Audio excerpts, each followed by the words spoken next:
আজকে যে টেক্সটটা আমরা পড়ব বা জানবো সেই টেক্সটের নাম হচ্ছে কি আপন ওয়েস্টমিনিস্টার ব্রিজ।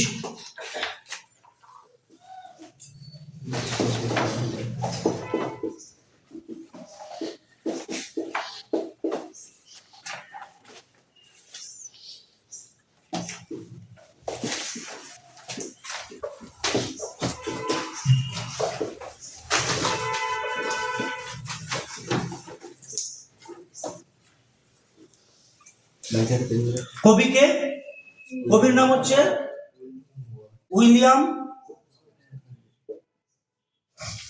ওয়ার্ডসওয়ার্থ।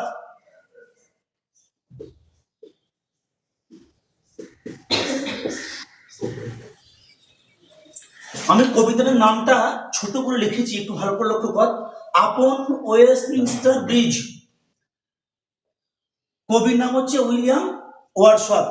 এই কবিতার নামটা কিন্তু অনেকটা বড়, ভালো করে বইটার দিকে ফলো কর, তাহলে দেখতে পাবি। দেখ, কম্পোজড আপন ওয়েস্টমিনস্টার ব্রিজ, সেপ্টেম্বর 3, 1802। তার মানে কবিতার পুরো নাম হচ্ছে কম্পোজড। কম্পোজড মানে কি? রচিত হয়েছিল বা রচনা করা, রচিত হয়েছিল বা লেখা হয়েছিল।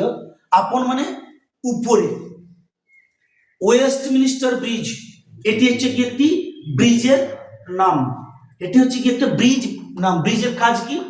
ব্রিজের কাজ সাধারণত কোন একটা নদী বা কোন একটা খাল, সে নদী বা খালের যে দুদিকের যে দুটো অংশ, সে দুদিকে দুটো অংশের মধ্যে বা দুটি পাড়ের মধ্যে কি করে যোগাযোগ স্থাপন করা হচ্ছে গিয়ে কার কাজ?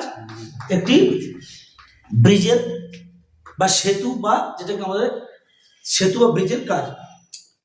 তো এখন এইখানে যে ওয়েস্টমিনিস্টার যে ব্রিজটা, এই ওয়েস্টমিনিস্টার ব্রিজটা 1750 সালের 18ই নভেম্বর প্রথম উদ্বোধন করা হয়। কি বললাম? 1750 সালের 18ই নভেম্বর এই ব্রিজটি প্রথম উদ্বোধন করা হয়। ব্রিজটি তাহলে কোন নদীর উপরে অবস্থিত? এটি লন্ডনের একটি বিখ্যাত নদী। সেই নদীটার নাম হচ্ছে কি নদীর নাম কি বলছি? টেমস। কি স্পেলিং দিলাম? THAMES, Thames. এটাকে কেউ কেউ উচ্চারণ বলে থেমস, থাইকার মহদন্তস্ব বা ট্রাইকার মহদন্তস্ব, টেমস। তাহলে লন্ডনের যে টেমস নামক নদী, সেই টেমস নদীর উপরে অবস্থিত একটি বিখ্যাত ব্রিজ, সেই ব্রিজটার নাম হচ্ছে ওয়েস্টমিনিস্টার ব্রিজ। এই ব্রিজটি 18ই নভেম্বর 1750 খ্রিস্টাব্দে প্রথম উদ্বোধন হয়। এই ব্রিজটা কি করেছিল না, লন্ডনের যে ওই যে টেমস নদীর যে উত্তর পাড় এবং দক্ষিণ পাড়, তাহলে the Westminster bridge connects the north and the south bank of the river Thames or Thames. Thames নদীর উত্তর পাড়ের এবং দক্ষিণ পাড়ের মানুষদের মধ্যে যোগাযোগ সাধন করছে, বা উত্তর পাড়কে এবং দক্ষিণ পাড়কে কি করছে? কানেক্ট করছে। বোঝা গেল? ব্রিজটার লম্বা হচ্ছে কত? লম্বা হচ্ছে ব্রিজটা লম্বা কত? লম্বা বললাম 820 ফুট লম্বা, এবং চওড়া হচ্ছে আমাদের 85 ফুট।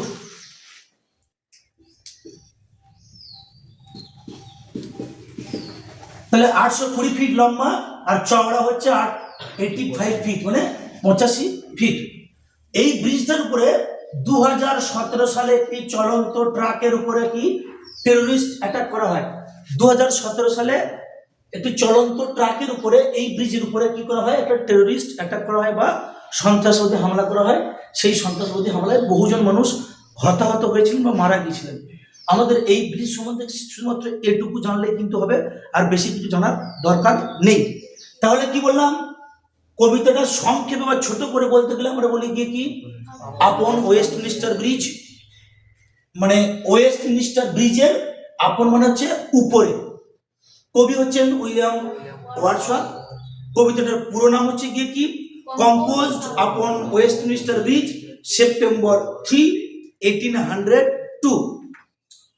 এরপরে কবিতাটি পড়ার আগে বেশ কিছু তথ্য কিন্তু আমাদেরকে কি করতে হবে?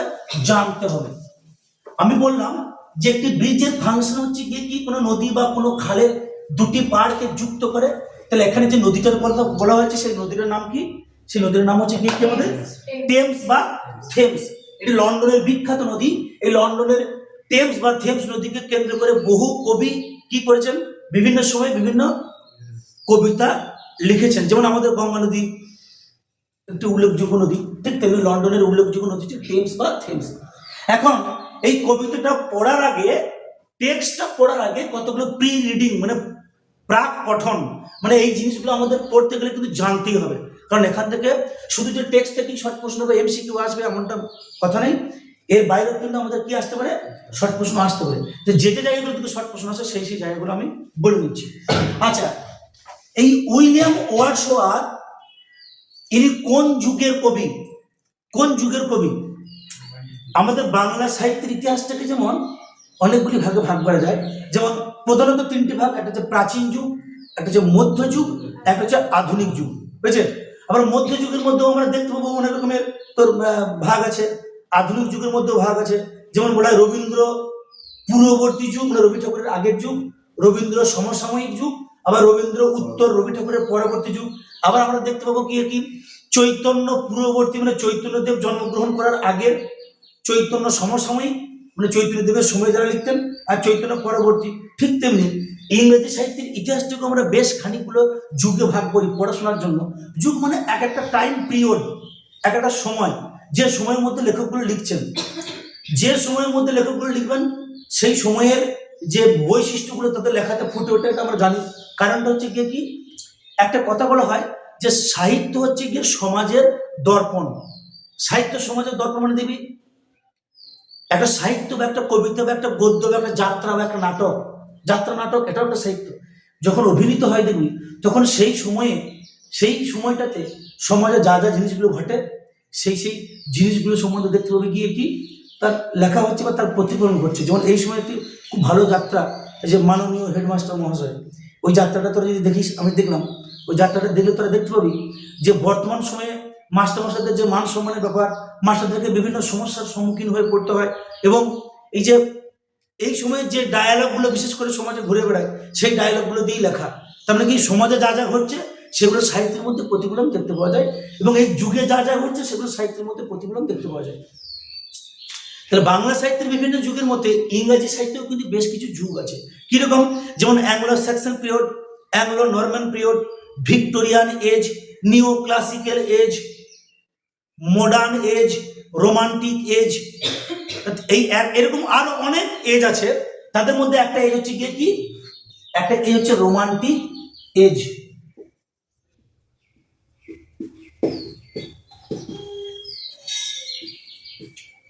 তাহলে উইলিয়াম ওয়ার্ডসওয়ার্থ কোন যুগের কবি? রোমান্টিক এজ বা রোমান্টিক যুগের কবি। তাহলে রোমান্টিক যুগের যদি কবি হন তাহলে একে কি কবি বলা যাবে?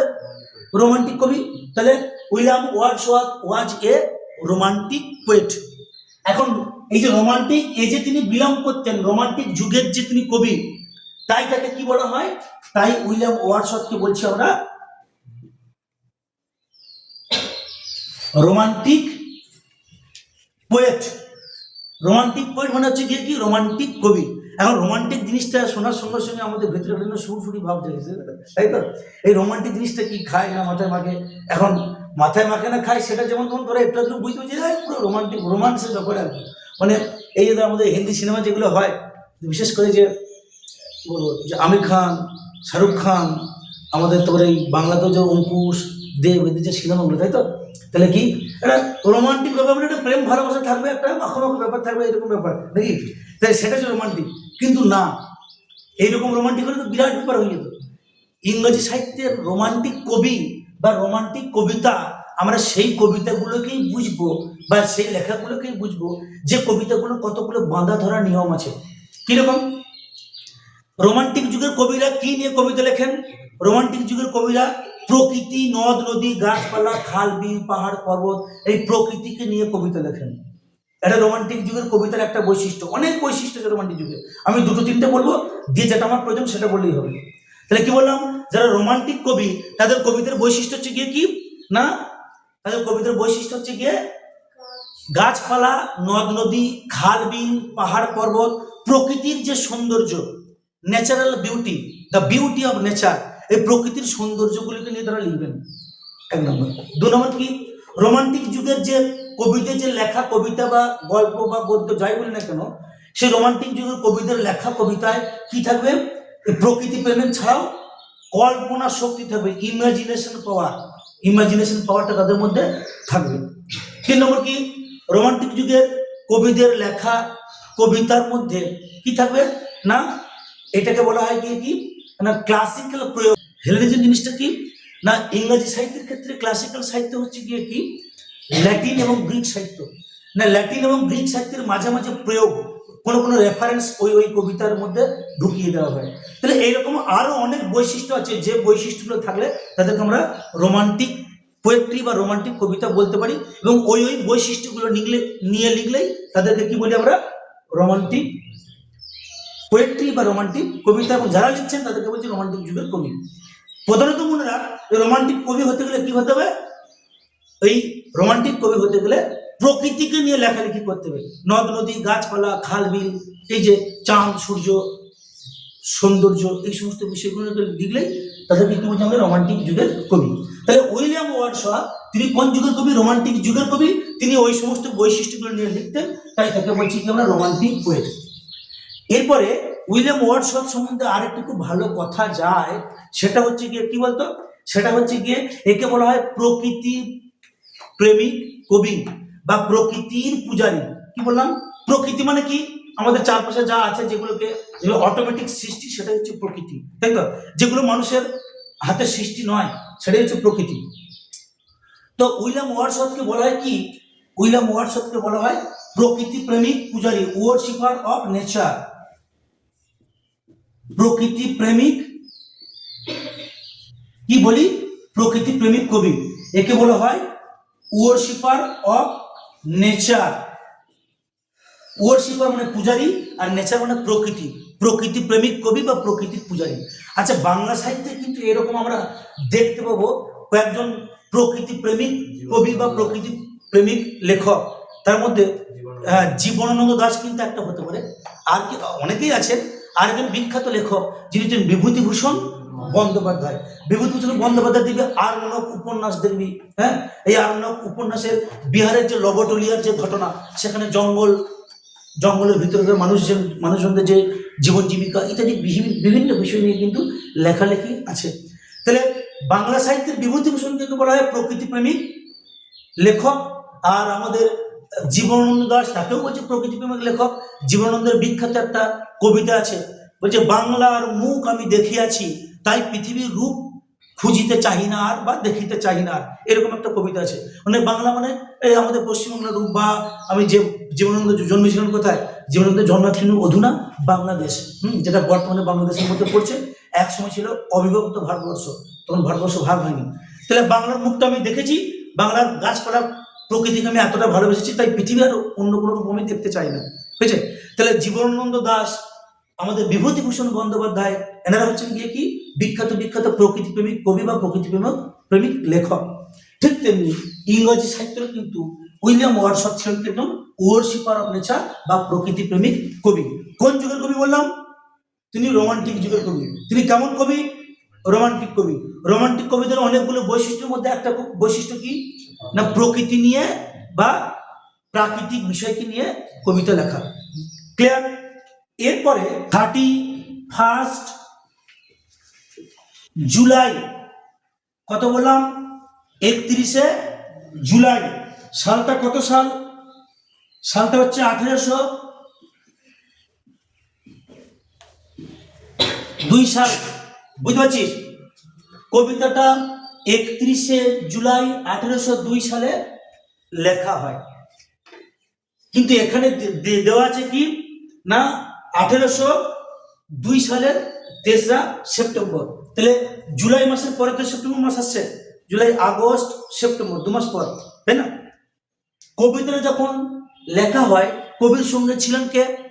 তার বোনের নাম ডরথি ওয়ার্ডসওয়ার্থ। বোনের নাম উইলিয়াম ওয়ার্ডসওয়ার্থ ছোটবেলাতেই তার বাবাকে এবং তার মাকে হারান। যখন 8 বছর বয়স তখন তিনি মাকে হারান, আর যখন 13-14 বছর বয়স তখন তিনি কাকে হারান? তার বাবাকে হারান। তাহলে ভেরি আর্লি এজ, খুব কম বয়সে তিনি কি হয়েছিলেন? অনাথ হয়েছিলেন। অনাথ মানে যার মাথার উপরে বাবা মা কেউ নেই। তাকে বড় করে তোলেন কে?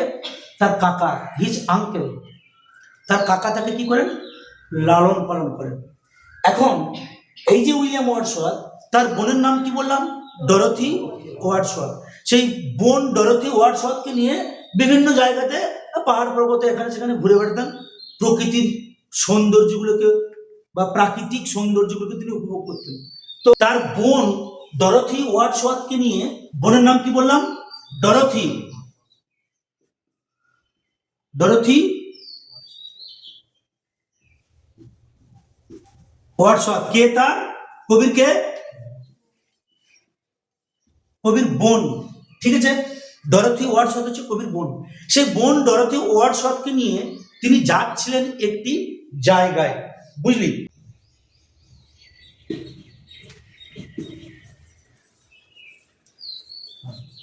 ফ্রান্সের ক্যালে নামক একটি জায়গাতে, CALAIS উচ্চারণটা কিন্তু ক্যালে, ক্যালেইজ নয়, ক্যালে। সেই ফ্রান্সের ক্যালে নামক জায়গাতে যাচ্ছিলেন। কে কে যাচ্ছিলেন? কবি উইলিয়াম ওয়ার্ডসওয়ার্থ। কাকে সঙ্গে নিয়ে যাচ্ছিলেন? তার বোন ডরোথি ওয়ার্ডসওয়ার্থকে নিয়ে যাচ্ছিলেন। কিসে চেপে যাচ্ছিলেন? ঘোড়ার গাড়ি চেপে। কোচ, কোচ মানে হচ্ছে গিয়ে কি? ঘোড়ার গাড়ি। ঘোড়ার গাড়ি চেপে যাচ্ছিলেন। সময়টা কখন? ভোরের বেলা, early morning, very early morning, খুব ভোরের বেলা। যেতে যেতে তিনি কোথায় গেলেন? ওই ব্রিজের উপর দিয়ে যাচ্ছিলেন। কোন ব্রিজের উপর দিয়ে? টেমস নদীর উপরে যে ওয়েস্টমিনিস্টার ব্রিজ, সেই ওয়েস্টমিনিস্টার ব্রিজের মাঝখানে গেছেন ভেরি আর্লি মর্নিং। তখন কিন্তু সেই ভোরবেলাকার যে লন্ডন শহরের যে প্রাকৃতিক সৌন্দর্য, সেই লন্ডন শহরের প্রাকৃতিক সৌন্দর্যটা দেখে তিনি কি হন? অভিভূত হন। He was charmed by the natural beauty of London city. তিনি লন্ডন শহরের যে প্রাকৃতিক সৌন্দর্য, সেই প্রাকৃতিক সৌন্দর্য দেখে কি হয়েছিলেন? তিনি অভিভূত হয়েছিলেন। তাহলে এই কথাগুলো আমরা জানতে পারছি কি করে? এই যে ক্যালে শহরে যাচ্ছিলেন, ফ্রান্সে যাওয়ার পথে হঠাৎ করে ভোরের সময় নদীর মাঝখানে ওই যে ব্রিজের উপরে দাঁড়িয়ে গেলেন, প্রাকৃতিক সৌন্দর্য দেখে মনটা অভিভূত হয়ে যায়। তারপর লেখালেখি করছেন। এটা জানবো কি করে? আমি ছোটবেলাকার কোনো ঘটনা যদি তোদের সামনে না বলি বা কথা যদি লিখে না রাখি, তোরা বুঝতে পারবে কি? নিশ্চয়ই না। হলে আমাকে বলতে হবে, কিংবা আমার যারা প্রিয়জন, আমার বাবা মা ভাই যারা আমাকে কাছ থেকে দেখেছে, তারা বলে তোরা বুঝতে পারবি। ঠিক তেমনি এই কথাটা বলছে গিয়ে কে? এই কথাগুলো বলছে গিয়ে ডরোথি ওয়ার্ডসওয়ার্থ। ডরোথি ওয়ার্ডসওয়ার্থের মেয়ার জার্নাল। জার্নাল মানে কি? পত্র পত্রিকা, তো জানিস। সেই দি গ্র্যাস মেয়ার জার্নালে এই তথ্যটা কিন্তু দেওয়া আছে, বুঝলি? এরপরে এই কবিতাটা আপন ওয়েস্টমিনিস্টার ব্রিজ, এই কবিতাটা প্রকাশিত হয়েছে কোথায়, বা এই কবিতাটার সোর্স কি? সোর্স মানে কি বল? উৎস, তাই তো? POEMS, poems in 2 volumes, in 2 volumes, poems in 2 volumes, মানে কবিতা গুলি দুটি ভলিউমে। এই বইটা থেকে তো আমাদের নেওয়া হয়েছে, পোয়েমস ইন 2 ভলিউমস। এই বইটা পাবলিশড হয় কত? 1807 সালে। এডি মানে অ্যানো ডোমিনি, বা after the death of Jesus Christ, যেটাকে আমরা খ্রিস্টাব্দ বলি, সেটাকে ইংলিশে বলি কি আমাদের? এডি। তাহলে আপন ওয়েস্টমিনিস্টার ব্রিজ কবিতাটি কোন বই থেকে নেওয়া হয়েছে? ওয়ার্ডসওয়ার্থের পোয়েমস ইন 2 ভলিউমস, এই যে কবিতার যে সংগ্রহ, এই বইটি থেকে নেওয়া হয়েছে। এই বইটা কখন পাবলিশড হয়? 1807 সালে হলো।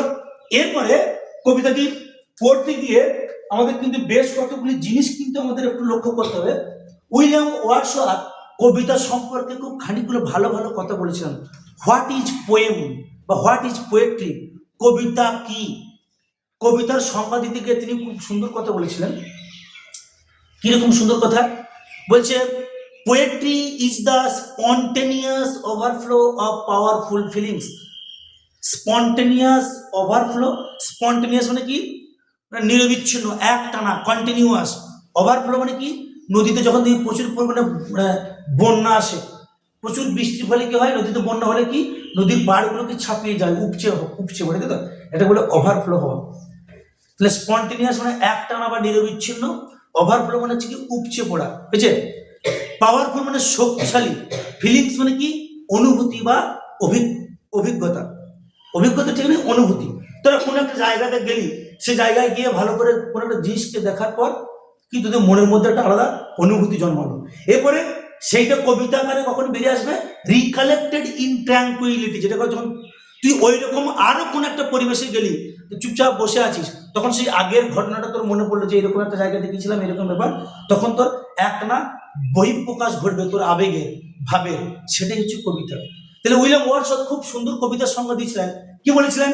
যে poetry is the spontaneous overflow of powerful feelings recollected in tranquillity. কবিতার বিখ্যাত সংজ্ঞা আজ পর্যন্ত ইংরেজি সাহিত্যের ইতিহাসে। কবিতার ভাষাটা কেমন হবে?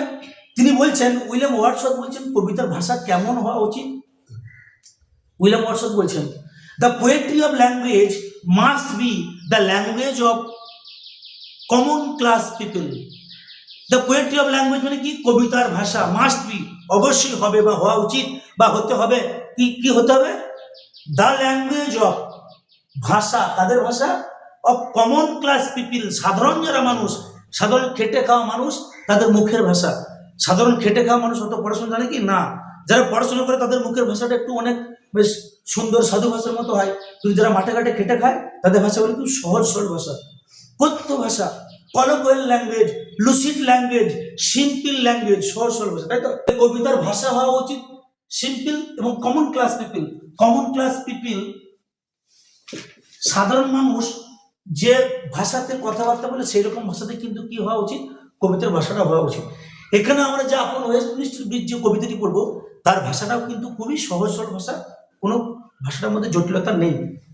এখন এই যে কবিতাটা আমরা পড়বো, এই কবিতাটা কেমন কবিতা? এই কবিতাটা কেমন কবিতা? এই কবিতাটা হচ্ছে কি একটি সনেট। কি বললাম? সনেট। সনেট বলতে কি বুঝি? সাধারণত 14 লাইনের লেখা কবিতাকে কি বলা হয়? Sonnet. A sonnet is a poem of, A sonnet is a poem of 14 lines. 14 মানে কি? 14। তাহলে একটা সনেট হচ্ছে কত লাইনের কবিতা? 14 লাইনের কবিতা। 14টা লাইন তার মধ্যে থাকবে, হলো? তাহলে এই তো তিনটে ভাগ বলতে পারি। একটা হচ্ছে গিয়ে কি, একটা হচ্ছে গিয়ে পেট্রার্কিয়ান সনেট,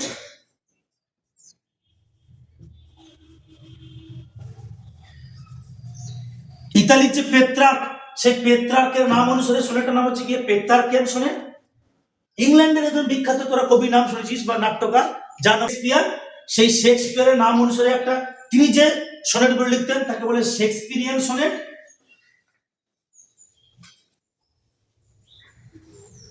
আর ইংল্যান্ডের আর একজন কবি ছিলেন, বহুজন সনেট লিখেছেন, আর একজন কবি লিখেছেন কি? স্পেন্সার। স্পেন্সারের নাম অনুসারে সেটাকে বলছি কি আমরা গিয়ে কি? Spenserian sonnet. এই তিনটি সনেটের স্টাইলের মধ্যে প্রধানত দুটি সনেটের স্টাইল সুপরিচিত, এই পেট্রার্ক আর শেক্সপিয়ার। শেক্সপিয়ার যে স্টাইল লিখতেন সেটাকে বলছি আমরা শেক্সপিয়ারিয়ান সনেট, আর ইতালির পেট্রার্ক যে স্টাইল লিখতেন সেটাকে বলছি কি আমরা? পেট্রার্কিয়ান সনেট। তাহলে পেট্রার্কের বাড়ি কোথায় ছিল? ইতালি। পেট্রার্কের বাড়ি কোথায়? ইতালি। এই এতগুলো কথা আমাকে বলতে হচ্ছে কারণ এখন শর্ট প্রশ্ন আসবে, বুঝেছিস? ইতালি, যেহেতু এনার বাড়ি ইতালিতে, তাই এই সনেটটার অপর নাম কি? এটাকে বলা হয় ইটালিয়ান সনেট। Italian sonnet. লক্ষ্য কর, আমাদের যে আপন ওয়েস্টমিনিস্টার ব্রিজটা, এই যে কবিতাটা উইলিয়াম ওয়ার্ডসওয়ার্থ লিখেছেন, এটা একটু সনেট বললাম প্রথমত, মানে 14 লাইনের কবিতা। বইটার দিকে তাকা, দেখ তোরা পার্টিকুলার 14টা লাইনই কিন্তু দেখতে পাবি। এই সনেটটা তাহলে কোন সনেটের মধ্যে পড়ছে? এই সনেটটাকে আমরা কি বলতে পারি? এটা হচ্ছে পেট্রার্কিয়ান সনেট, বা এদিকে লক্ষ্য কর একটু, এটা হচ্ছে পেট্রার্কিয়ান সনেট বা ইতালিয়ান সনেট। বুঝতে পারলাম? কি বললাম? পেট্রার্কিয়ান সনেট অথবা ইতালিয়ান সনেট, যে কোনো একটা অপশন থাকবে, হলো? এরপরে সেই ইতালিয়ান সনেটের 14টা লাইনকে কিরকম ভাবে ভাগ করেছে? একটা 8 লাইনের স্ট্যাঞ্জা, একটা 6 লাইনের স্ট্যাঞ্জা। লক্ষ্য কর, 8-এর সঙ্গে 6 যোগ কর, 8 আর 6 14, ঠিক কিনা? তাই যেটা এই 8 লাইনের স্ট্যাঞ্জা, সেই 8 লাইনের স্ট্যান্জাটাকে কি বলছি আমরা? এটাকে বলছি আমরা অক্টেভ। অক্টেভ, এটাকে বাংলায় বলছি আমরা অষ্টক। অষ্টক মানে কি 8। আর 6 লাইনের স্ট্যান্জাটাকে কি বলছি আমরা? সেস্টেট।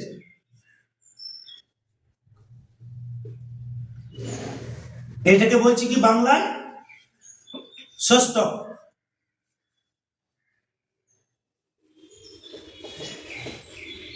হলো? তাহলে ইতালিয়ান সনেট বা পেট্রার্কেন যে সনেটের যে 14টা লাইন, সেই 14টা লাইনের ভাগটা কেমন? একটা 8 লাইনের স্ট্যান্জা, একটা 6 লাইনের স্ট্যান্জা। 8 লাইনের স্ট্যান্জাকে কি বলছি আমরা? অক্টেভ বা অষ্টক। আর 6 লাইনের স্ট্যান্জাকে কি বলছি আমরা? সেস্টেট বা ষষ্ঠক। বুঝতে পারলাম? এরপরে এই যে আপন ওয়েস্টমিনিস্টার ব্রিজ, এই কবিতাটা প্রতিটি কবিতা কিন্তু খেয়াল করবি না কিছু মিটারে লেখা হয়। তোদের যেটুকু মনে রাখতে হবে, মানে এটা মুখস্থর একটা লাইন, যেটুকু মনে রাখতে হবে শুধু সেটুকু মনে রাখলেই হবে। এই আপন ওয়েস্টমিনিস্টার ব্রিজ কবিতাটা কোন মিটারে লেখা এটা মনে রাখতে হবে। Iambic pentameter.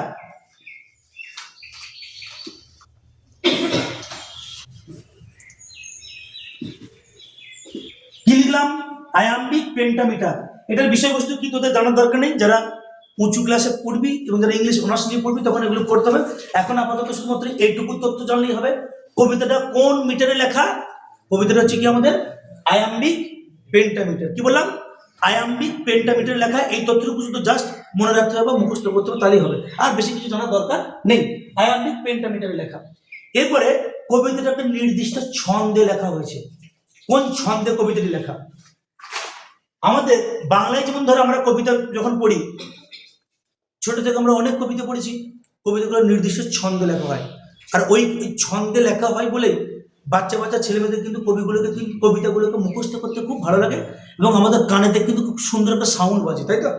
যেমন ধর বলছে, রাম বলে ও রহিম চল যাই বাজারে, ওখানে এসেছে লিচু কি দারুণ তাজারে। এই যে বাজারে আর তাজারে, কি বলছিস? রাম আর রহিম দুজনে বলছে চল বাজারে যাই, এখানে কিছু লিচু এসছে কি দারুণ তাজারে। তাহলে বাজারে আর তাজারে এই যেমন মিল, এগুলো হচ্ছে কি বাংলা কবিতার মিল। ঠিক তেমনি ইংরেজি কবিতাগুলো কিন্তু মিল দিয়েই লেখা হয়। আমরা অতটা কিন্তু বেশ খেয়াল করি না, কিন্তু ইংরেজি কবিতার ক্ষেত্রেও মিল দেখতে পাওয়া যায়। এই ইংরেজি কবিতার যে মিল, এই মিলটাকে কি বলে জানিস? ইংরেজি কবিতার মিলটাকে কি বলা হয়? ইংরেজি কবিতার মিলটাকে বলে রাইম স্কিম বা ছন্দ প্যাটার্ন। বুঝতে পারছিস কি বলছি আমি?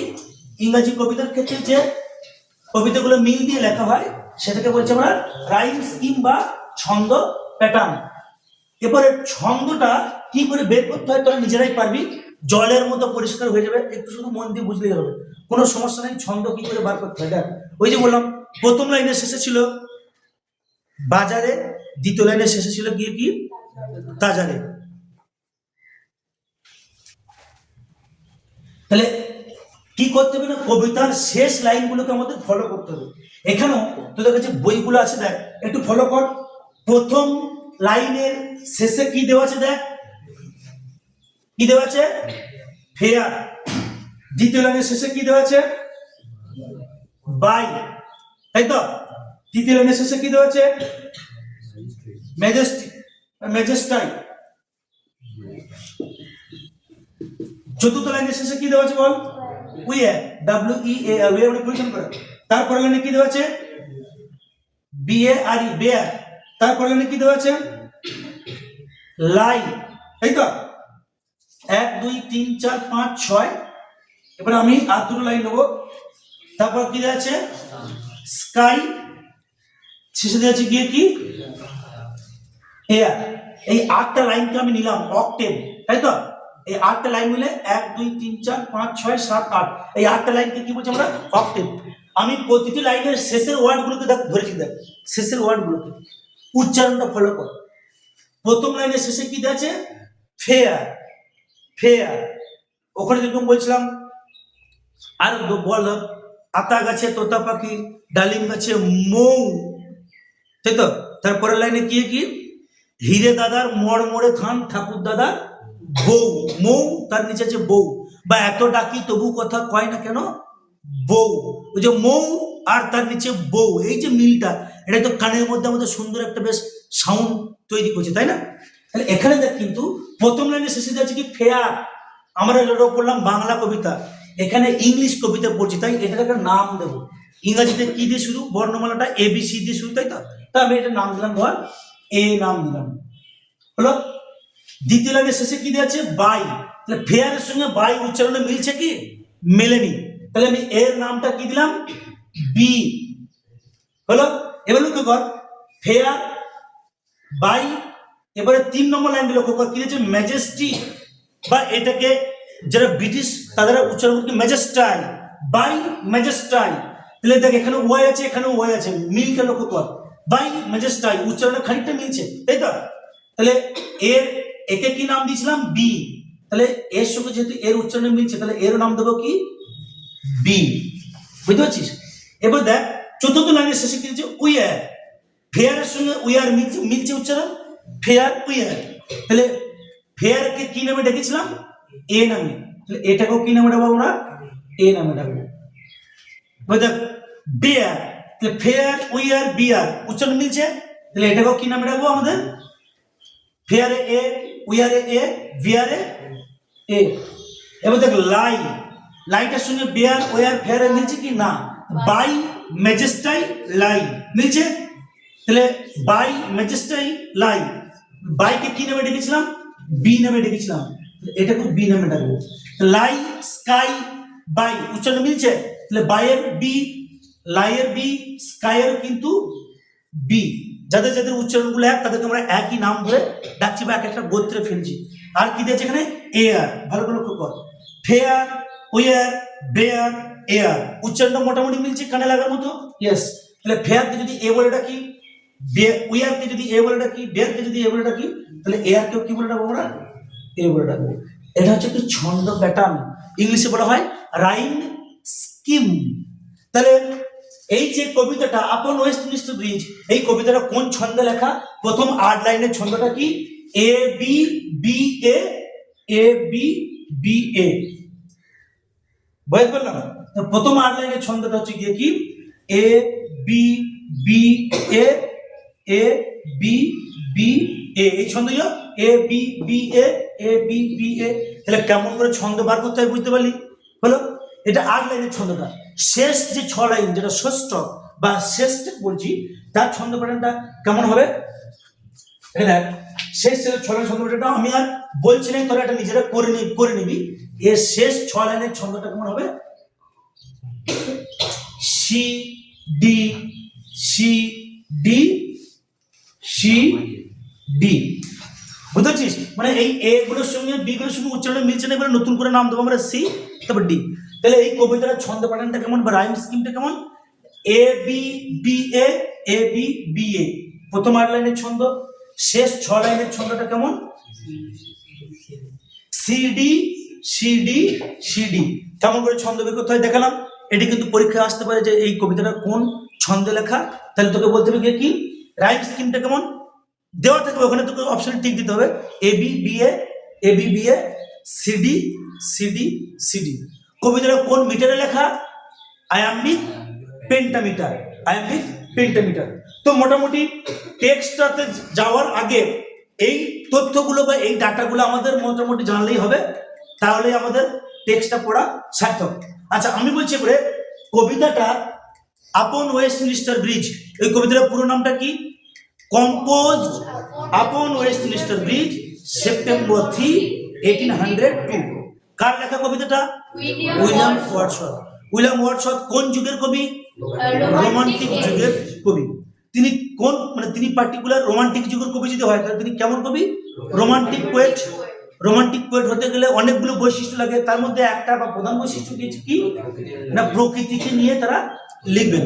এই উইলিয়াম ওয়ার্ডসওয়ার্থ কিন্তু কবিতার সংজ্ঞা বলেছেন, তোরা মনে রাখতে পারবেন, এটা বিখ্যাত লাইন জানার জন্য শুধু বললাম যে কবিতা হচ্ছে গিয়ে কি spontaneous overflow of powerful feelings recollected in tranquillity. কবির সঙ্গে সবসময় একজন মানুষ থাকতো, তার নামটা কি, তার বোন, নাম কি Dorothy Wordsworth.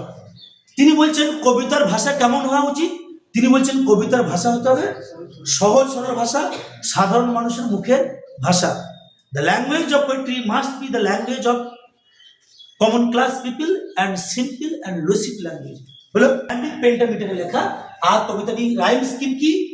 এবিবিএ এবিবিএ CD C D CD. কোন জায়গাতে লেখা কবিতাটা? ওয়েস্টমিনিস্টার ব্রিজের উপরে দাঁড়িয়ে লেখা, তাই তো? তারা কোথায় যাচ্ছিলেন? ফ্রান্সের ক্যালে নামক একটা জায়গাতে যাচ্ছিলেন। সেই জায়গাতে যাওয়ার সময়তেই কিন্তু ওই ব্রিজের উপর লেখা। এই ব্রিজের নাম কি? Westminster bridge. ব্রিজের কাজ কি? ব্রিজের কাজ সাধারণত দুটি পাড়ের মধ্যে সংযোগ স্থাপন করা। হ্যাঁ, নদীর এক প্রান্ত থেকে অন্য প্রান্তে যোগাযোগ রক্ষা করা। এখানে যে নদীটার নাম বলেছে সে নদীর নাম কি? টেমস বা থেমস। টেমস বা থেমস। এরপরে আমরা সরাসরি চলে যাব, কিন্তু যে টেক্সটটা আছে সেই টেক্সটের মধ্যে চলে যাবো। তাহলে তোরা মোটামুটি বুঝতে পেরেছিস। এবং আরেকটা জিনিস, এই কবিতাটা কেমন কবিতা? এটা হচ্ছে গিয়ে সনেট। সনেটের মধ্যে কতগুলো লাইন থাকে? 14টা লাইন। সনেটের মধ্যে থাকে 14টা লাইন। এই 14টা লাইনের বিশেষ করে পেত্রার্কিয়ান সনেটের 14টা লাইনের ভাগ কি? একটা 8 লাইনের স্ট্যাঞ্জা, একটা 6 লাইনের স্ট্যাঞ্জা। 8 লাইনের স্ট্যাঞ্জাকে কি বলছি আমরা? অক্টেভ। 6 লাইনের স্ট্যাঞ্জাকে বলছি আমরা সেস্টেভ। তাহলে এই ডাটাগুলো কিন্তু আমাদের লাগবেই কবিতাটা পড়তে যাওয়ার আগের মুহূর্তে, প্রি রিডিং। হলো? তাহলে এতদূর পর্যন্ত কারো কোনো সমস্যা আছে? যখন আমি করাবো তখন এগুলো লেখানো হবে, চাপের কিছু নেই। তাহলে কোনো সমস্যা নেই। তাহলে আবার সরাসরি আমরা টেক্সটের মধ্যে যেতে পারি। চলো,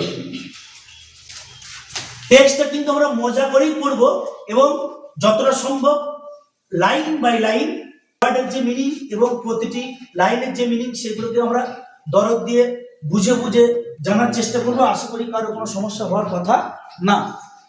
লক্ষ্য কর, কবিতাটা প্রথমেই শুরু হচ্ছে কি দিয়ে? Earth has not anything to show more fair. Earth মানে কি? আর্থ মানে পৃথিবী, তাই তো? বাংলাতে যেমন পৃথিবীর অনেক সমার্থক শব্দ আছে, পৃথিবী, বিশ্ব, বসুন্ধরা, ধরা, ধরিত্রী, তাই তো? মানে আর্থের কিন্তু অনেক সমার্থক শব্দ আছে। আর্থ শব্দ পৃথিবী, আবার আর্থ মানে মাটি হয়, তাই তো? আবার পৃথিবীর আরো ইংরেজি আমরা বলতে পারি কি? ওয়ার্ল্ড মানে কি? পৃথিবী। গ্লোব, গ্লোবটাকেও আমরা পৃথিবী বলতে পারি। যাই হোক, তাহলে এখানে আর্থ হ্যাজ নট এনিথিং, পৃথিবীর নেই কোনো কিছু। আই হ্যাভ মানে কি? আমার আছে। হি হ্যাজ মানে কি? তার আছে। রাম হ্যাজ মানে রামের আছে। তাহলে আর্থ হ্যাজ রামের আছে, আর্থ হ্যাজ নট পৃথিবীর নেই এনিথিং কোনো কিছু। টু শো, শো মানে কি? শো মানে দেখানো, SHOW, শো মানে দেখানো। দেখবি যেখানে বাইক টাইপগুলো সাজানো থাকে বা বিভিন্ন দোকানে, সেগুলোকে বলি কি আমরা? শোরুম, তাই না? শোরুম। শোরুমে যদি ভালো বাইক থেকে থাকে কি বলি? হ্যাঁ, শোরুমে যদি এত, তাহলে গোডাউনে কত দেখবো, তাহলে গোডাউনের মাল তো সবসময় বেশি থাকে, তাই না? তাহলে শো শব্দের অর্থ হচ্ছে কি? দেখানো, SHOW, শো। শো মানে দেখানো। মোর, মোর মানে অনেক বেশি। মোর মানে অনেক বেশি। ফেয়ার, FAIR, ফেয়ার মানে কি? সুন্দর বা সৌন্দর্য।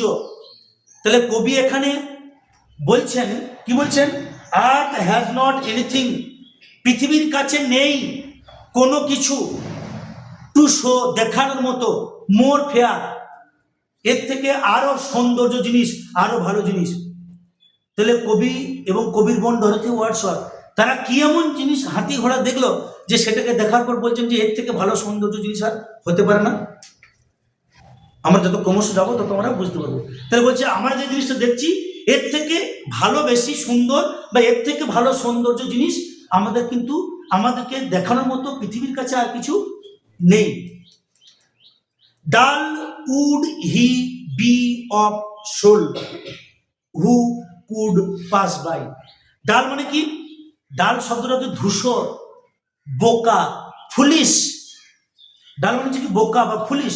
এটাকে আমরা আরেকটু ভালো বলতে গেলে অনুভূতিবিহীন, তার মনের মধ্যে কোনো ফিলিংস নেই, অনুভূতি নেই। শিল্পবোধবিহীন, ডাল মানে তাহলে কি? শিল্পবোধবিহীন। উড হি বি, তাকে বলা যেতে পারে।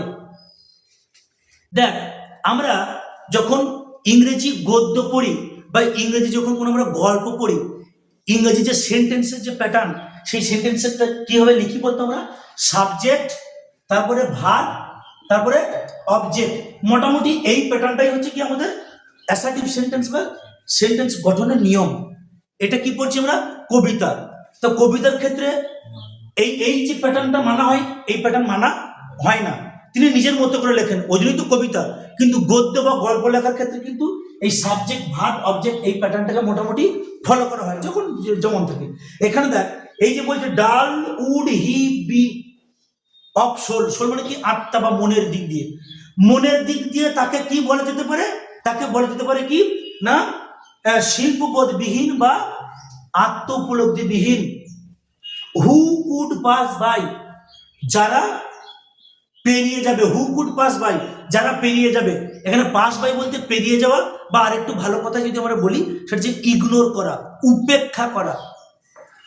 এটাকে যদি আমরা সাজিয়ে লিখি তাহলে কেমন দাঁড়াবে? কবিতা বলে তিনি এরকম লিখলেন, সাজিয়ে লিখলে কেমন হবে? দ্বিতীয় লাইনটা, দ্বিতীয় লাইনটাকে সাজিয়ে লিখলে যদি সাবজেক্ট ভার্ব অবজেক্ট এই প্যাটার্নে ফেলি, দেখ লক্ষ্য কর যে he would be dull of soul, he would be dull of soul, আত্মার দিক দিয়ে তিনি কি? শিল্পবোধবিহীন, অনুভূতিবোধবিহীন, সোজা কথায় বোকা। কে বোকা? হু উড পাস বাই, যে পেরিয়ে যাবে, যে উপেক্ষা করবে, যে কোনো কেয়ার করবে না, যে অগ্রাহ্য করবে। এখন তোরা ধর এই যে এই ইয়াং ছেলে মেয়ে, তো রাস্তাঘাটে আসছিস, ছেলেরা অনেক ভালো ভালো জিনিস দেখতে পাস, আর মেয়েরা অনেক ভালো ভালো জিনিস দেখতে পাস, তাই তো? এটা এটা এই যে এটা তোদের নয়, এটা হচ্ছে কি এজ, এটা হচ্ছে কি এই বয়সটার একটা ধর্ম। এগুলোকে অনেক জটিল থিওরি আছে, ফ্রয়েডিয়ান থিওরি, ইডিপাস কমপ্লেক্স। এই জিনিসগুলো কি না তুই আমি জানি না, কিন্তু আমাদের জন্মগত সূত্রেই আমাদের মধ্যে এই জিনিসগুলো পুট করা আছে। ছেলেরা কি সাধারণত মেয়েদের দিকে একটু বেশি অ্যাট্রাকটিভ হয় বিপরীত লিঙ্গ বা বিপরীত সেক্সের প্রতি, আর মেয়েরা সাধারণত কি হয় ছেলেদের প্রতি একটু আকর্ষণ ফিল করে। এই জন্যই দেখবি বাড়িতে কি না, বাড়িতে মায়েরা কাদেরকে বেশি ভালোবাসে? মায়েরা ছেলেদেরকে বেশি ভালোবাসে, আর বাবারা কাদেরকে বেশি ভালোবাসে? মেয়েদেরকে ভালোবাসে। এই ভালোবাসার মধ্যে কিন্তু কোনো খারাপ জিনিস নাই, বাবা মেয়েকে ভালোবাসে সেখানে খারাপ কি? সেখানে খারাপ জিনিস নেই। মানে এটা কি? এটা হচ্ছে একদম আমাদের এই জিনের মধ্যেই ঢোকানো আছে যে বিপরীত লিঙ্গের প্রতি আমাদের টানটা একটু বেশি আমরা ফিল করি বা অনুভব করি। এগুলো ফ্রয়েডিয়ান থিওরি বা ইডিপাস কমপ্লেক্স যখন পড়বি তখন তোরা বুঝতে পারবি।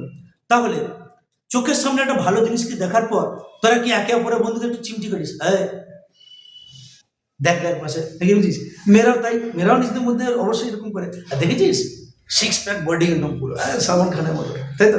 তাহলে এই যে ব্যাপারটা, তাহলে ভালো জিনিসকে চোখের সামনে দেখার একটা আমাদের ইচ্ছে জাগে, অটোমেটিক একটা কি টেন্ডেন্সি, তাই না?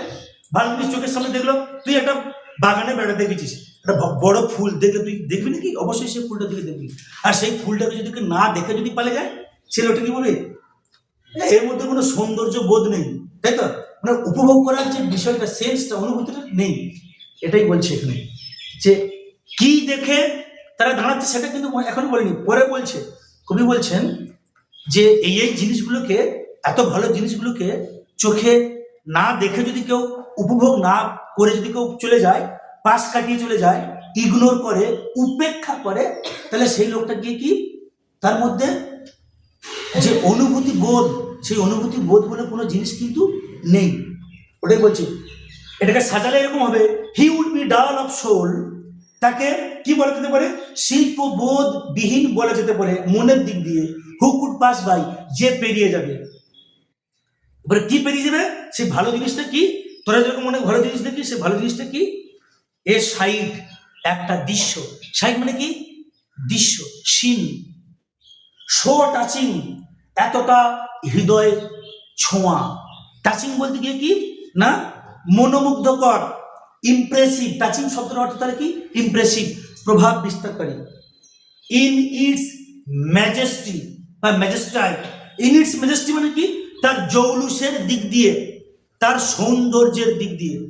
এত ভালো একটা দৃশ্য যেটা কি বলবো, প্রভাব বিস্তারকারী, যেটা মন, টাচিং মানে কি? হৃদয় ছুঁয়ে যাওয়া, মন ছুঁয়ে যাওয়া, তাই তো? আর ম্যাজেস্টি মানে কি? জৌলুস, দীপ্তিমান, সৌন্দর্য, স্প্লেন্ডার, গ্রেসফুল। তাহলে বলছে গিয়ে কি এত ভালো একটা দৃশ্য, এত ভালো একটা সুন্দর দৃশ্য, যেটা জৌলুসের দিক দিয়ে, সৌন্দর্যের দিক দিয়ে, সেই দৃশ্যটাকে না দেখে যদি কেউ পেরিয়ে যায়, সেই দৃশ্যটাকে উপভোগ না করে যদি কেউ পাশ কাটিয়ে চলে যায়, উপেক্ষা করে, ইগনোর করে, তো সেই লোকটাকে কি বোকা ছাড়া আর কি বলে দেবে?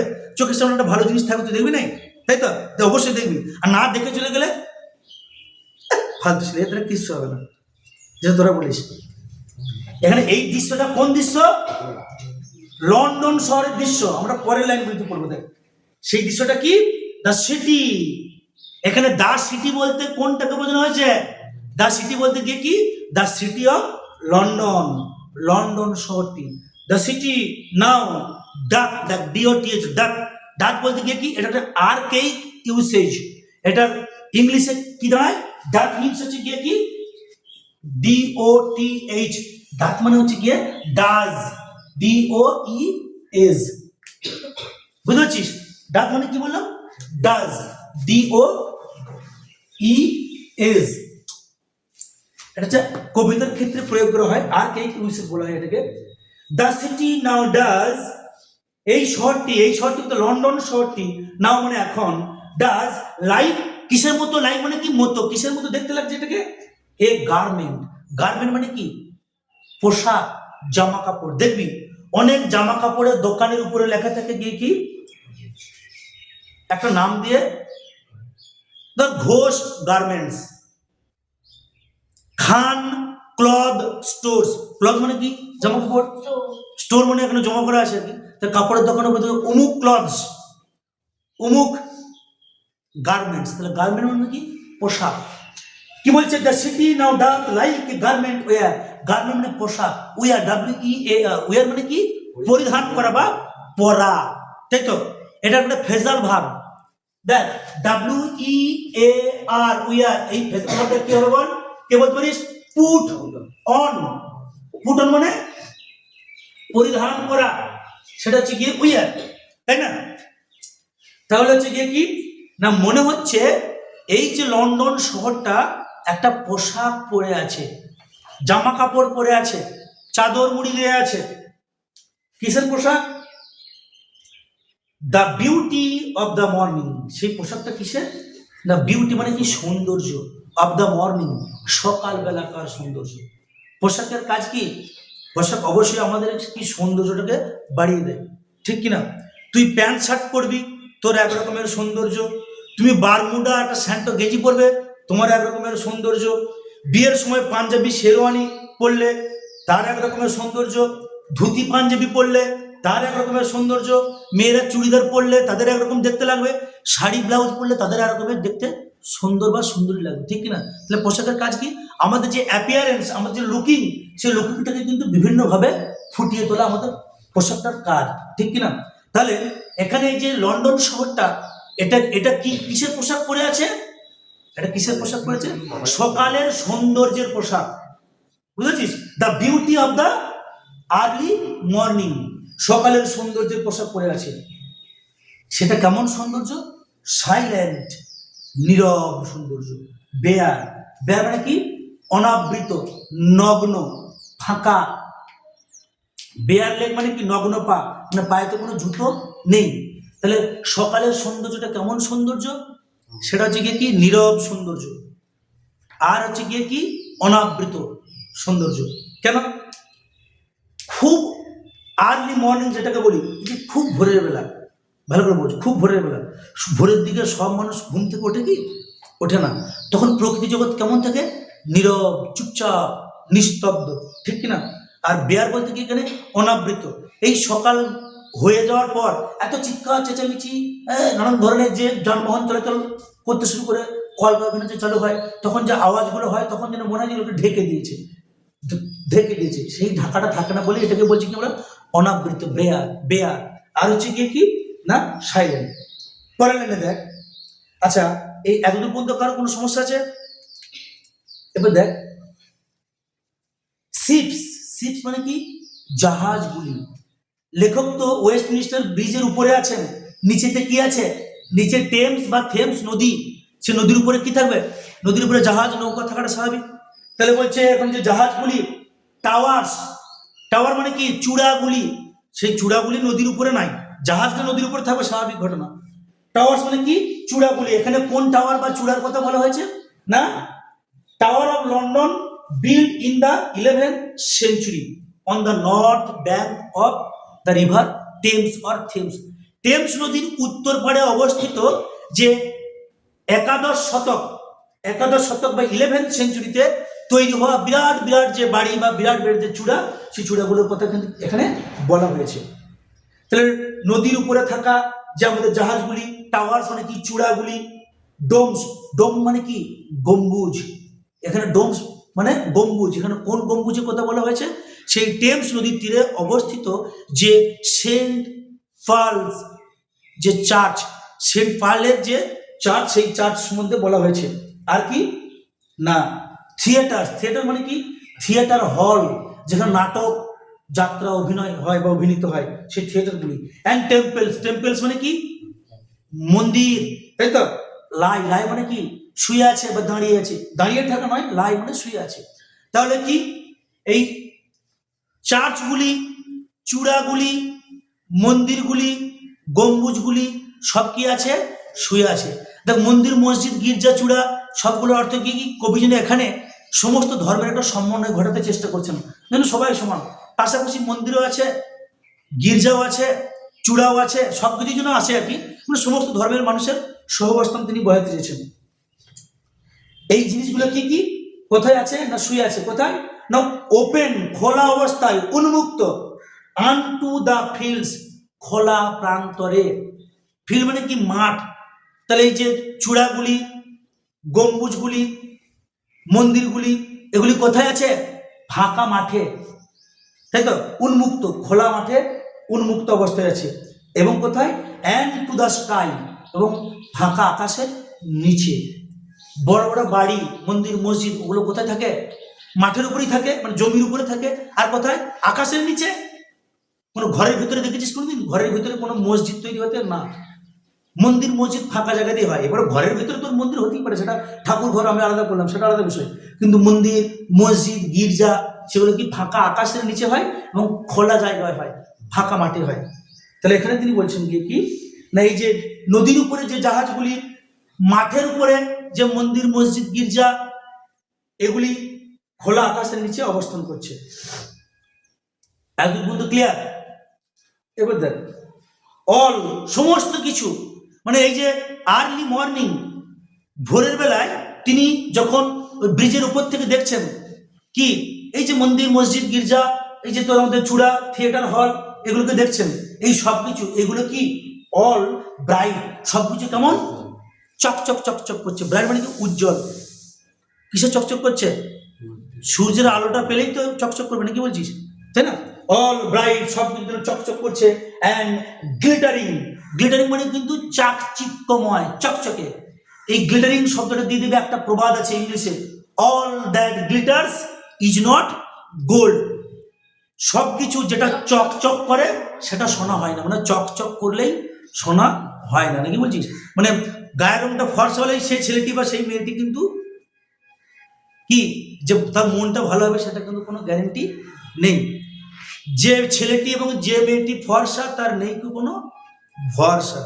আর যে ছেলেটা বা যে মেয়েটা কালো তার মনটা ভীষণ ভালো, সে, তাই তো। কালো মানুষদের মন ভালো হয় না, আর যে ফর্সা তার সাদা কটা চামড়া, আমার দেখতে ব্যাপার সবার আলাদা।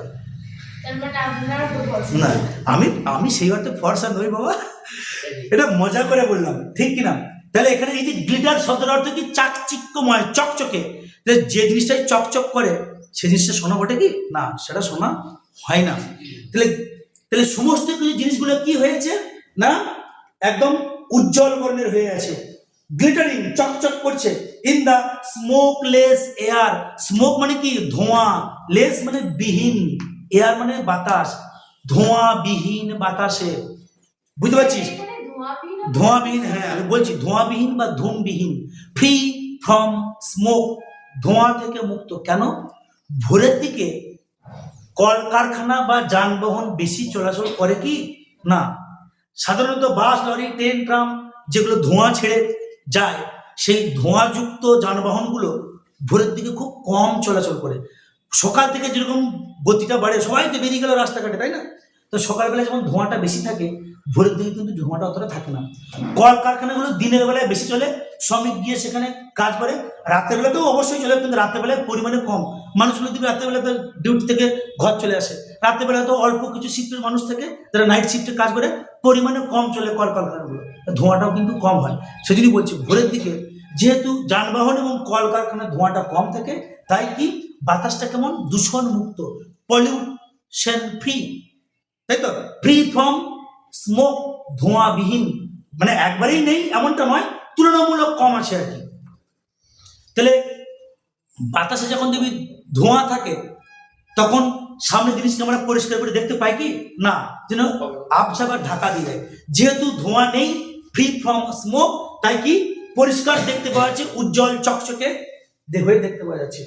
নেভার ডিড সান, মনে হচ্ছে সূর্য কোনো দিনের জন্য মোর বিউটিফুলি, এত সুন্দরভাবে, স্টিপ, স্টিম মানে কি না, স্টিম মানে ভিজিয়ে দেওয়া, কিরণ দেওয়া, প্লাবিত করা। সূর্য যেন এত সুন্দরভাবে কোনোদিন কি করেনি, আলো দান করেনি। এখানে স্টিপ শব্দটার অর্থ হচ্ছে কি, স্লোপ ডাউন। একটু লক্ষ্য কর, STEEP, ঠিক কিনা, STEEP, স্টিপ কথা হচ্ছে কি স্লোপ ডাউন, মানে ধীরে ধীরে নেমে আসা বা ভিজিয়ে দেওয়া বা আলোকিত করা বা প্লাবিত করা। সূর্যের আলোয় আলোকিত করা, সূর্যের আলোয় আলো দিয়ে কখনো ভেজাতে পারে নাকি না, ভেজাতে পারে না, এটা মনের কল্পনা। সূর্যের আলোয় ভিজিয়ে দেওয়া, সূর্যের আলোয় আলোকিত করা, সূর্যের আলোতে গিয়ে কি ধীরে ধীরে যেন নেমে আসছে। তাহলে বলছে আজকের দিনটাতে, যেদিন কবিতারা লিখছেন বা যেদিন দেখছেন, তিনি বলছেন আজকের দিনটাতে সূর্য এত উজ্জ্বলভাবে কিরণ দিচ্ছে, মনে হয় না সূর্য এরকম ভাবে আগে কোনোদিন কিরণ দিয়েছে বলে, এরকম ভাবে আগে কোনোদিন সমস্ত কিছুকে ভিজিয়ে দিয়েছে বলে, এরকম ভাবে আগে কোনোদিন সমস্ত কিছুকে আলোকিত করেছে বলে, এরকম ভাবে আগে কোনোদিন সমস্ত কিছুকে প্লাবিত করেছে বলে। এটা কবির মনের অনুভূতি। এটা যেন একটা অতি কথন। সূর্য তো প্রতিদিনই ওঠে, প্রতিদিনই কিরণ দেয়, যেদিন মেঘ থাকে সেদিন আলাদা ব্যাপার, ঠিক কিনা? তাহলে প্রতিদিনই সূর্য উঠছে, প্রতিদিনই সূর্য আলো দিচ্ছে, কিন্তু কবি বলছেন আজকে মনে হয় প্রকৃতিটা দেখতে একটু বেশি সুন্দর লাগছে, বেশি যেন আলো দিচ্ছে। এই যে বাড়িয়ে বাড়িয়ে বলা, এটাকে বাংলায় বলা হয় অতিরঞ্জন, ইংলিশে কি বলা হয়, এক্সাজারেশন, অতি কথন।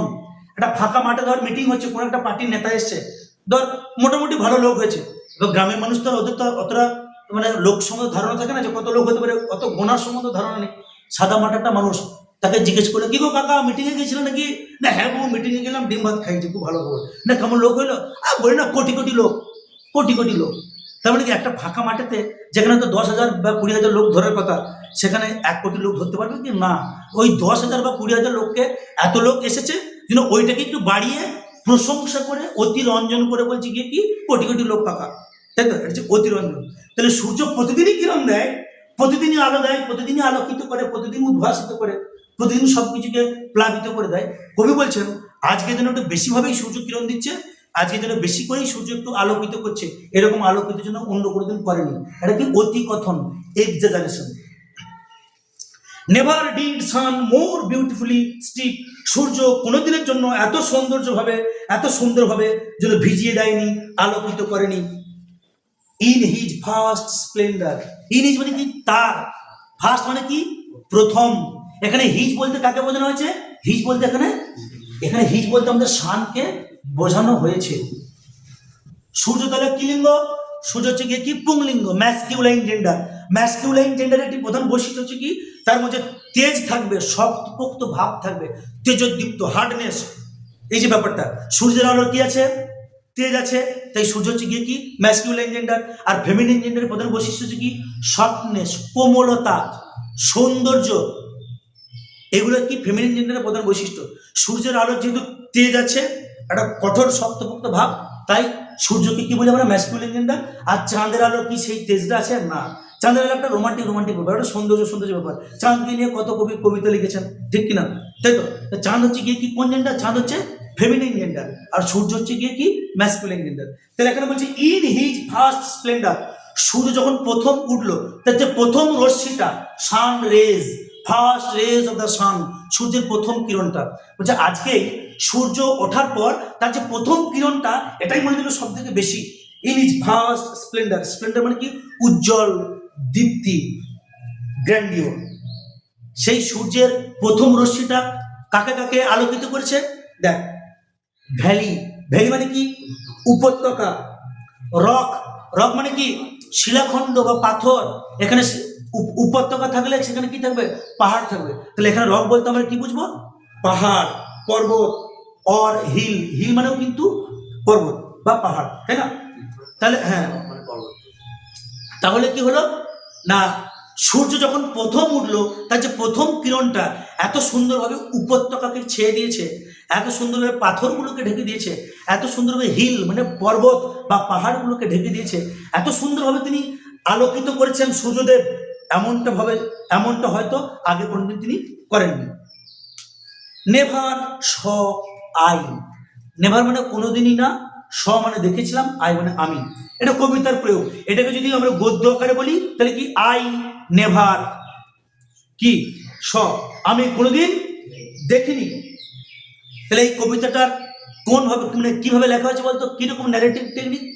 First person narrative technique. First person মানে কি, আমি, আমরা হচ্ছে গিয়ে ফার্স্ট পার্সন, উত্তম পুরুষ, তাই না? তাহলে কি আমি দেখিনি মানে কি, আমি বলছি মানে উত্তম পুরুষের বর্ণনা ভঙ্গিতে এটা লেখা আছে। লেখক বলছেন বা কবি বলছেন, আমি দেখিনি। নেভার স আই, আমি কোনোদিন দেখিনি। নেভার ফেল্ট মানে আমি কোনোদিন অনুভবও করিনি। I never saw, I never felt, আমি কোনোদিন দেখিনি, আমি কোনোদিন অনুভব করিনি। এ কাম, CALM, এই এল এর উচ্চারণটা কি, সাইলেন্স থাকবে, উজ্জ থাকবে। এ কাম, একটি শান্তিপূর্ণ, শান্ত, কাম মানে কি শান্ত, কোয়াইট, সো ডিপ, এতটা গভীর, এত গভীর, এত প্রশান্তি, এত শান্তি বা এত শান্ত, এত চুপচাপ, এত গভীর যে সৌন্দর্য, এটা আমি কোনোদিন আগে দেখিনি, আমি কোনোদিন আগে অনুভবও করিনি। দ্য রিভার, পরের লাইনটা দেখ, দ্য রিভার, রিভার মানে কি, রিভার মানে নদী। এখানে কোন নদীর কথা বলা হয়েছে? এখানে ইয়েস, এখানে রিভার বলতে আমরা কোন নদীটির কথা বোঝাবো? দ্য টেমস বা দ্য থেমস, হলো। এখানে রিভার বলতে আমরা কোন নদীকে বলছি বল? দি টেমস। তাহলে দ্য রিভার, নদীটি, glided at his own sweet will, glided বা গ্লাইডেড মানে হচ্ছে গিয়ে কি, ধীরে ধীরে বয়ে চলা, flows gently. The river glided, নদীটি ধীরে ধীরে বয়ে চলেছে, মানে টেমস নদীটি বয়ে চলেছে। অ্যাট হিজ ওন, তার নিজের, হিজ মানে কি তার, ওন মানে নিজের। তাহলে নদীটার মধ্যে কি, এই নদীটা কোন জেন্ডার? নদীটা হচ্ছে গিয়ে এখানে, নদীটা হচ্ছে ম্যাসকিউলিন জেন্ডার। কেন? বর্ষাকালে নদীর রূপ দেখেছিস? বর্ষাকালে নদী কি করে, পাশের যে অঞ্চলগুলোকে ডুবিয়ে দিয়ে যায়, ধ্বংস করে দেয়। তা যার ধ্বংসাত্মক লীলা আছে, সেই ধ্বংসাত্মক লীলা থাকা মানে কি, যার ক্ষমতা আছে, সেটাকে কি বলছি, ম্যাসকিউলিন জেন্ডার। তাহলে এখানে এই রিভারের পরে যে RIVER, এটা খেয়াল করে নি, এখানে যে আমাদের হিজ বলছি, দ্বিতীয় যে হিজটা, রিভারের পরে যে হিজটা, সেটা হচ্ছে গিয়ে কি, সেটা কিন্তু কি, টেমস নদীটাকেই বোঝাচ্ছি। তাহলে দ্য রিভার গ্লাইডেড, নদীটি ধীরে বয়ে চলেছে। অ্যাট হিজ, তার, ওন মানে নিজের, সুইট উইল, সুইট মানে কি মিষ্টি, উইল মানে ইচ্ছা, উইল মানে কি ইচ্ছা। দেবী সিনেমাতে দেখিস কোন একটা মানুষ মারা যাওয়ার আগে কি বলে, যে তার উইল করে গেছে, মানে ইচ্ছাপত্র। আমার সম্পত্তি আমি রামকে দিলাম, আমার সম্পত্তি আমি শামকে দিলাম, আমার সম্পত্তি আমি রহিমকে দিলাম, যে বদমাইশি করবি তাকে আমার সম্পত্তি থেকে কি বিচ্যুত। আবার এমন উইল মানে কি ইচ্ছাপত্র করে, দেখবি যে তার সম্পত্তির মালিক তার ছেলে হয়তো কি উড়নচণ্ডে, তার ছেলের নামে লিখলো না, নাতনি বা নাতির নামে লিখলো, আমার সমস্ত সম্পত্তি কি হবে, নাতি বা নাতনি। আবার সেখানে একটা গাঁড়াকল করা আছে, কি গাঁড়াকল না, সে যদি বিয়ে করে তবেই সম্পত্তির মালিক হবে, তা না হলে হবে না।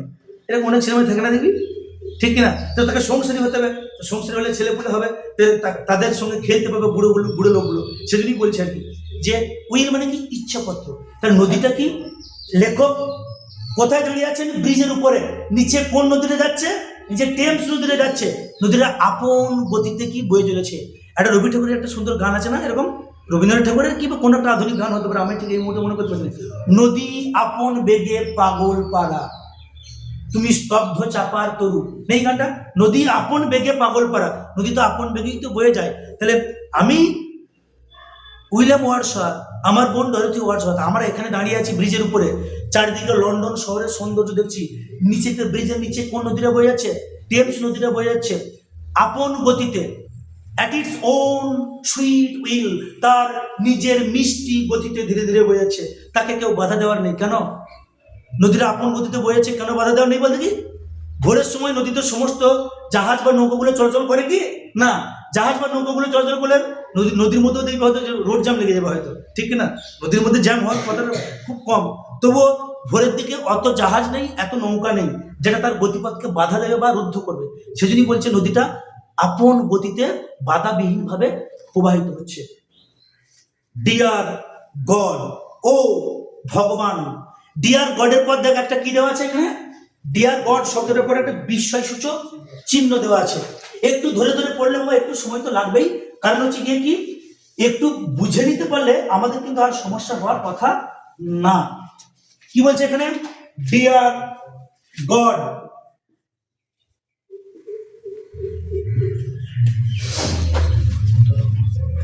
বিস্ময়সূচক চিহ্ন, মানে অবাক হয়ে গেছে, অবাক হয়ে গেছে।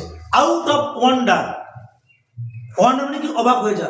ও মানে এত সুন্দর প্রাকৃতিক দৃশ্য দেখেছেন, কবি অভিভূত হয়ে গিয়ে, কবি চার্মড হয়ে গিয়ে, কবি কি বলবো, আনন্দে উৎফুল্ল হয়ে গিয়ে ও ভগবান, কোনো একটা ভালো জিনিস দেখলে আমরা কি বলি? ও মাই গড, হয় না? ও গড। তাহলে এখানে কবি ভগবানকে কেন ডেকে নিয়ে এলো? মানে ভগবান দাও সেই সময় তো চান করছিল কিংবা তো খেতে বসেছে, এখন দুম করে দিব ও গড, তো ভগবানের তো গলায় কাশি লেগে যাবে, দেখেছি আমরা বলি না যে খেতে খেতে যদি কারো গলায় আটকে যায় বলে কেউ নাম করছে মনে হয়, তাই না? তাহলে এখানে কেন ভগবানকে তিনি ডাকলেন? ডাকার কারণ আছে। তিনি অত্যধিক অবাক হয়ে গিয়ে ভগবানকে স্মরণ করলেন। কেন ভগবানকে স্মরণ করার কারণ আছে? আমাদের চারিদিকে যে এত গাছপালা, এত পাহাড় পর্বত, এত নদী নালা, সমুদ্র, খাল বিল, সৃষ্টি কোনজন করেছে? সৃষ্টিকর্তা একজন। যারা আমরা আস্তিকবাদী লোক, যারা ঈশ্বর আছে এটা বিশ্বাস করি, যারা ভগবান আছে, আল্লাহ তাআলা বা উপরওয়ালা বা সর্বশক্তিমান বলে কেউ আছে বিশ্বাস করি, তারা আমরা জানি কি যে আমাদের জন্যই পৃথিবীর শ্রেষ্ঠ জীব হচ্ছে কি মানুষ। মানুষের জন্যই ভগবান আমাদের চারপাশে সমস্ত কিছুকে কি সুন্দর করে সাজিয়ে রেখেছে। ছোটবেলায় একটা কবিতা পড়েছিস দেখবি, thank you for the, thank you for the world so sweet, thank you for the food we eat, thank you for the birds that sing, thank you God for everything. মানে ভগবানকে ধন্যবাদ জানাচ্ছি কি, thank you for the world, ভগবান তুমি এই পৃথিবীটাকে সৃষ্টি করেছো সো সুইট, এত মিষ্টি ভাবে আমাদের জন্য পৃথিবীটাকে সৃষ্টি করছো, এই জন্য তোমাকে ধন্যবাদ। Thank you for the food we eat, যে খাবারগুলো আমরা খাই সেই খাবারগুলো তুমি আমাদের জন্য সৃষ্টি করেছো, আম গাছ, জাম গাছ, কাঁঠাল গাছ, তাহলে এই যে খাবারগুলো আমাদের জন্য দিয়েছো এই জন্য তোমাকে ধন্যবাদ। Thank you for the bird that sing, যে পাখিগুলো আমাদের চারিদিকে ভোরের বেলায় গান করছে, সেই গানগুলো করানোর জন্য যে পাখি সৃষ্টি করছো এই জন্য তোমাকে ধন্যবাদ। থ্যাংক ইউ গড, হে ভগবান তোমাকে ধন্যবাদ, ফর এভরিথিং, সব কিছুর জন্যই। তাহলে এখানেও কিন্তু এই যে লন্ডন শহরের যে প্রাকৃতিক সৌন্দর্য, এই যে নদী, এই যে চারিদিকে যে ভোরের যে সৌন্দর্য, এটার জন্য উইলিয়াম ওয়ার্ডসওয়ার্থ কাকে ধন্যবাদ দিচ্ছেন? ভগবানকে। আনন্দে অভিভূত হয়ে গিয়ে বলছে ডিয়ার গড, ভগবান যেন কাছের কোনো মানুষ, প্রিয়জন, হে ভগবান তোমাকে ধন্যবাদ। দ্য ভেরি হাউসেস, ওই বাড়িগুলো, ভেরি হাউসেস বলতে গিয়ে কি না, বাড়িগুলো, কোন বাড়িগুলো? লন্ডন শহরের বাড়িগুলো। সিন অ্যাসলিপ, মনে হচ্ছে যেন কি ঘুমিয়ে আছে। আচ্ছা বাড়িগুলো ঘুমায় কি না, বাড়ির ভিতরে থাকা মানুষজনগুলো ঘুমায়, তাই তো? আমার এই বাড়িটা ঘুমিয়ে থাকবে না, জেগে থাকবে, এটা তো বস্তু তো, গিয়ে ঘুমানোর ক্ষমতা নাই আর জেগে থাকার ক্ষমতা নেই। বাড়ির ভিতরে যারা মানুষগুলো আছে এরা জেগে থাকলে বাড়িটা জেগে আছে, আর এরা ঘুমিয়ে গেলে বাড়িটাও ঘুমিয়ে আছে। তাহলে এখানে লন্ডন শহরের যে বাড়িগুলো সেগুলো কি এখনো কি সিন, তাদেরকে মনে হচ্ছে অ্যাসলিপ, তারা ঘুমন্ত। কেন? আরে বাবু ভোরের সময় কার তো খেয়ে দিয়ে কাজ চলছে আছে, এদের কাজ ছিল বলে এরা যাচ্ছিল কোথায় না, ফ্রান্সে যাচ্ছিল, তাই তো? ফ্রান্সে যাচ্ছিল, ডোভার নামক জায়গাতে যেতে যেতে তারা ওখানে দেখছে এদের ভাই বোনের তো কাজ নাই, ওরা কাজে যাচ্ছিল বলে দেখেছে। এখন তুই আমি আমাদের ভোরের দিকে নাক ডেকে ঘুমোই, ঠিক কিনা? এগুলো এগুলো কি ইউরোপিয়ান কান্ট্রি, তাই তো? লন্ডন তো ইউরোপিয়ান কান্ট্রির মধ্যে পড়ছে, তাই সেখানে কি শীত প্রধান দেশ। শীত মানে কি আমরা ওই লেপের তল থেকে শীতের সময় আমরা উঠে কি ঘুম থেকে না, তাহলে এদের কাজ ছিল বলে ওরা যাচ্ছে বলে দেখতে পেয়েছে খুব সুন্দর, তখন দেখে মনে হচ্ছে কি বাড়িগুলো ঘুমোচ্ছে, তখন বাড়িগুলো মানে বাড়ির ভিতরে লোকজন সবাই ঘুমোচ্ছে। তাহলে ডিয়ার গড, ও ভগবান, the very houses SIM asleep, এই লন্ডন শহরে যে বড় বড় বিল্ডিং গুলো, বড় বড় বাড়িগুলোকে কি মনে হচ্ছে তারা যেন ঘুমন্ত অবস্থায় আছে। And all that mighty heart, mighty হার্টের তলায় দাগ দে, মাইটি হার্ট বলতে কি ক্ষমতাবান, পাওয়ারফুল। এখানে লন্ডন শহরের যে শহরটাকে কি না কি বলা হয়েছে এখানে, তার হৃৎপিণ্ড, তার কেন্দ্রবিন্দু, তার হার্ট, মধ্যস্থল। And all that mighty heart is lying still, এবং এই লন্ডন শহরের যে বড় বড় বাড়িগুলো, শহরের যে প্রাণ কেন্দ্রটা কি, এই যে ক্ষমতাবান হৃৎপিণ্ডটা কি, ইজ লাইং, শুয়ে আছে, স্টিল, স্তব্ধ হয়ে এখনো পর্যন্ত। বুঝতে পারছিস? তো লন্ডন শহরের যে এই বিল্ডিং গুলো এখনো চুপচাপ স্তব্ধভাবে শুয়ে আছে। ক্লিয়ার? আশা করি কারো কোনো সমস্যা থাকার কথা না।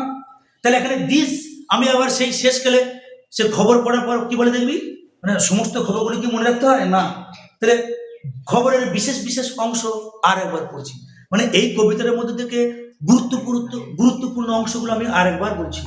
কবিতাটির লেখককে উইলিয়াম ওয়ার্ডসওয়ার্থ। তিনি কোন যুগের কবি? রোমান্টিক যুগের কবি, তাই তো? এই কবিতাটি কেমন কবিতা? সনেট। কেমন সনেট? পেত্রার্কিয়ান সনেট বা ইটালিয়ান সনেট। এই কবিতাটি কোন মিটারে লেখা? Iambic pentameter. কোন ছন্দে লেখা? A B B A, A B B A, C D C D C D. হলো। এখানে নদী বলতে কোন নদীর কথা বলা হয়েছে? এখানে টেমস বা থেমস নদীর কথা বলা হয়েছে। নদীর উপরে ব্রিজটার নাম কি? আপন ওয়েস্টমিনিস্টার ব্রিজ। কবিতাটার সোর্স বা উৎস কি? পোয়েমস ইন দ্য 2 ভলিউমস, তাই না? এই কবিতার যে সংকলনটা কখন প্রকাশিত হয়? 1807 সালে। এই কবিতাটা কেমন কবিতা? রোমান্টিক পোয়েম, রোমান্টিক কবিতা। আর কবি কেমন কবি? না, রোমান্টিক কবি। এই কবিতাটা কোন বর্ণনা ভঙ্গিতে লেখা? First person narrative technique. বলছে আমি কোনোদিন দেখিনি, আমরা হলে গিয়ে কি ফার্স্ট পারসন ন্যারেটিভ টেকনিক হয়। এখানে দিস সিটি বলতে কোন শহরটার কথা বলা হয়েছে? The city of London. River বলতে কোন নদীর কথা বলা হয়েছে? The Thames.